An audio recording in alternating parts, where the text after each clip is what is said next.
Gold trusted gold buyers మీరు తాకట్టు పెట్టిన బంగారాన్ని విడిపించి ఈ రోజు ఉన్న మార్కెట్ ధరకు కొనబడను. నమస్కారం, వెల్కమ్ టు ఐడ్రీమ్. ధర్మ మార్గం విత్ విజిత కార్యక్రమానికి స్వాగతం.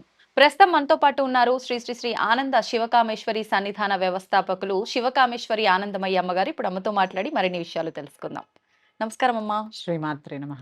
అమ్మా, సాధారణంగా ఈ మధ్య కాలంలో ఎక్కువగా చూస్తుంటాం, అలా వాకింగ్కి వెళ్ళిన సందర్భాల్లో పెద్దవాళ్ళే కానివ్వండి, లేదు అంటే కొంతమంది ప్రత్యేకించి మార్నింగ్ లేచిన తర్వాత వెంటనే స్నానం ఆచరించి ఒక కవర్ పట్టుకొని బయటికి వెళ్ళిపోతూ ఉంటారు. అంటే ఈ పక్కింట్లో ఇంటి ముందర ఏమైనా పువ్వుల చెట్లు కనిపిస్తే ఆ పువ్వులు కోసుకొని వచ్చేయటం, ఇది ఎక్కువగా చూస్తున్నాం. ఏముందిలే, మన చుట్టుపక్కల ఉన్న చెట్ల పువ్వులు కోసుకొచ్చుకొని పూజ చేసుకుంటే అయిపోతుంది, మళ్ళీ ఆ పువ్వుల కోసం 10-20 రూపాయలు ఎందుకు అన్న పోకడా మరి ఎందుకో తెలియదు. కానీ అసలు వాళ్ళ పర్మిషన్ కూడా తీసుకోకుండా ఇష్టానికి వీళ్ళు వెళ్ళి పూలు కోసుకొని వచ్చేస్తూ ఉంటారు. ఆ పూలతోటే దీపారాధన చేస్తూ ఉంటారు. అవును. మరి అంటే ఒక రకంగా ఇది వాళ్ళని అడగకుండా తీసుకొస్తున్నారంటే దొంగతనం చేసి తీసుకొస్తున్నట్టే కదమ్మా. అవును. నిజంగా ఆ పువ్వులతో చేసిన పూజ ఫలిస్తుందంటారా? తప్పకుండా తెలియజేస్తాను.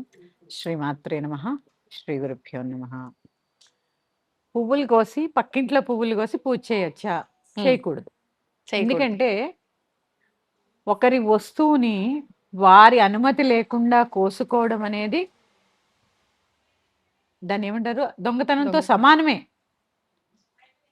ఎందుకంటే పాపం చూడండి, వాళ్ళు అనుకుంటారు ఈ చెట్టుకి ఇన్ని పువ్వులు వచ్చాయి, పొద్దున్నే లేచి మా దేవతకి, ఎందుకంటే ఆ చెట్టు ఎక్కడుంది, వారి నివాసంలో ఉంది. నివాసంలో ఉన్నప్పుడు ఆ చెట్టుకి యజమాని ఎవరు? ఆ ఇంటి వారు. మరి యజమాని అడగకుండా ఒక వస్తువు ఆ ఇంట్లోంచి తీసుకున్నప్పుడు అది దొంగతనమా కాదా? దొంగతనమే కదా. వాళ్ళు ఏమనుకుంటారు, పొద్దున్నే ఈ పువ్వులు కోసుకుని మా దేవుడికి ఉపయోగించుకోవాలి అని. ఎందుకంటే దేవతకు భగవంతుడి పూజ కోసమే కదా మొక్కలు వేసుకునేది. అవును, అంతే కదమ్మా. అంతే. పువ్వులు పూచే మొక్కలు పెట్టుకున్నారు అని అంటే అది పూజ ఖచ్చితంగా దీపారాధన కోసమే. మరి అది వాళ్ళకి లేకుండా చేయడం మనది పాపమే కదా. అవునమ్మా. పైగా మా చిన్నప్పుడు మా అమ్మమ్మ గారు చెప్పారు మాకు, మొగ్గలు కొయ్యకండి మగపిల్లలు పుడతారు అని. ఎందుకు అంటే తల్లి చెట్టు నుంచి వచ్చేవే కదమ్మా పువ్వులు అనేవి. చెట్టుకి కూడా ప్రాణం ఉంటుంది కదా, అది కూడా విలువిల్లాడుతూ ఉంటుంది. పైగా కొన్ని పువ్వులు ఒక 50 పువ్వులు పూసాయనుకోండి ఒక చెట్టుకి, మనం 10 మాత్రమే పూజకి వినియోగించుకుని ఒక 40 పువ్వులు ఆ చెట్టుకు వదిలేయాలమ్మా. వదిలేయాలి. ఎందుకంటే తల్లి నుంచి బిడ్డను వేరు చేసే హక్కు మనకి లేదు. తల్లి నుంచి బిడ్డను వేరు చేసే హక్కు మనకి ఎవరూ ఇవ్వలేదు. ఆ చెట్టు పువ్వులు ఆ చెట్టుకు సొంతం. నీకు ఎంతవరకు అవసరమో అంతవరకే కోసుకుని, మరి తెల్లారితే రాలిపోతాయి అంటే దాని యొక్క నైజం అది. వాటి యొక్క దాన్ని ఏమంటారు, జీవితకాలం ఒక రోజు. ఓకే, అంతే కదా. ఇప్పుడు చూడండి, చేప నీటిలో ఉన్నప్పుడే ఆరోగ్యంగా ఉంటుంది, ఆరోగ్యంగా ఉంటుంది. అదే చెట్టును గట్టును పడింది అనుకోండి, విలువిల్లు ఆడిపోతూ ఉంటుంది. అది కూడా పువ్వు చెట్టుకున్నప్పుడే చైతన్యంగా ఉంటుంది. చెట్టు నుంచి ఎప్పుడు మీరు కోసి పెట్టండి, చెట్టు నుంచి పువ్వు కొయ్యగానే వాడిపోతూ ఉంటాయి. అంటే మనకి పూజకి ఎంతవరకు కావాలో అంతవరకే వినియోగించుకోవడం మన ధర్మం. కానీ అమ్మ, మీరు అన్నట్టుగా అది వాస్తవమే. కానీ మరుసటి రోజు అలా రాలిపోవడం కన్నా ఆ రోజు మనం కోస్తే అది భగవంతుడి పైకి చేరుతుంది కదా, అది మంచి కాదంటారా మరి? అందుకే ఎన్ని అవసరమో అన్ని తీసుకోవాలి, కానీ మరీ చెట్టును దులిపేయకూడదమ్మా. పూజకి పువ్వులు అవసరం. అసలు లలితా సహస్రనామం మీకు తెలుసు కదా, చైతన్యార్ఘ సమారాధ్య చైతన్య కుసుమ ప్రియ. ఈ చైతన్య కుసుమం అంటే ఏంటో తెలిసినప్పుడు ఆ పువ్వుల మీద శ్రద్ధ తగ్గిపోతూ వస్తుంది.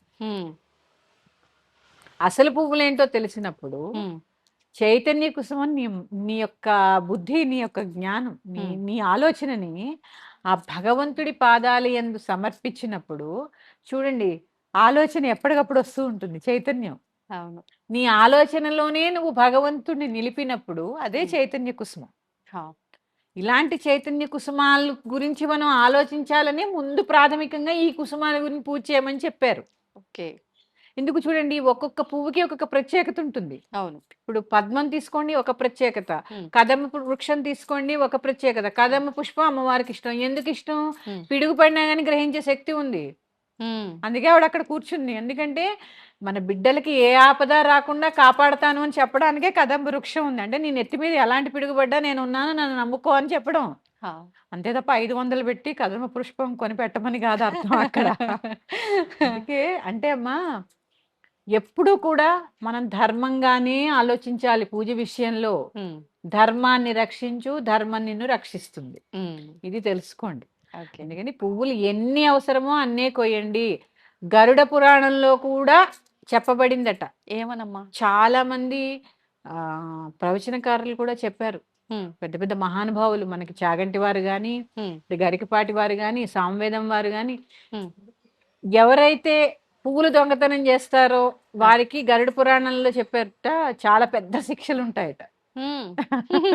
యజమాని అడగకుండా పువ్వులు కోసుకోవడం వల్ల. వామ్మో! అంటే ఏందో ఇది మామూలుగా అలా వెళ్ళి ఇలా కోసుకొని వస్తాం కోసుకోవడం గానీ దీని కాదమ్మా. వెనకాల ఇంత అంటే భరించాలి. నేను వాకింగ్కి వెళ్ళి పువ్వులు కోసుకొస్తా అన్నట్టు ఉండదు.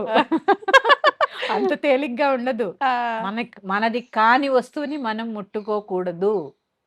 అది పువ్వులే కాదు ఏదైనా సరే. ఏదైనా సరే ఉమ్. ఏదైనా సరే మనది కాని దాన్ని మనం ఆశించకూడదు. కానీ ఆ పువ్వులు అలా అందంగా కనిపించాయంటే ఖచ్చితంగా కొయ్యాలి అన్న వస్తుందమ్మా వేలోకి వెళ్ళిపోతూ వెళ్ళిపోతుంది. ఉంటారు. అది యొక్క అంటే మన ఆలోచన అలా ఉంటుంది. ఎందుకంటే అవును.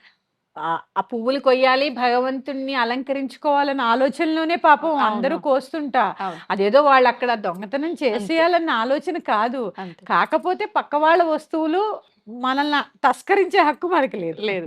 అమ్మ ఇప్పుడు ఒకవేళ వేరే వాళ్ళ ఇంట్లో అయితే ఓకే.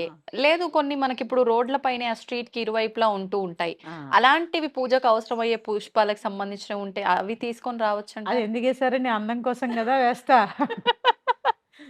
ఇది రహదారంతా అందంగా కనిపించాలని మనకి ఆ చెట్లు వేస్తే మనం వెళ్ళి తెంపేస్తే అక్కడ అందమే ఉంటుందండి. ఓకే. పక్కింటి వాళ్ళనే మీరు ఎవరి దగ్గర అయితే కోస్తారో చెప్పకుండా ఆ. చక్కగా వారినే అడిగి కొన్ని తీసుకోండి. అది ఉత్తమం. ఇందులో అమ్మా కొంతమంది చాలా మంది చెట్లు పువ్వులున్న ఇవ్వరు.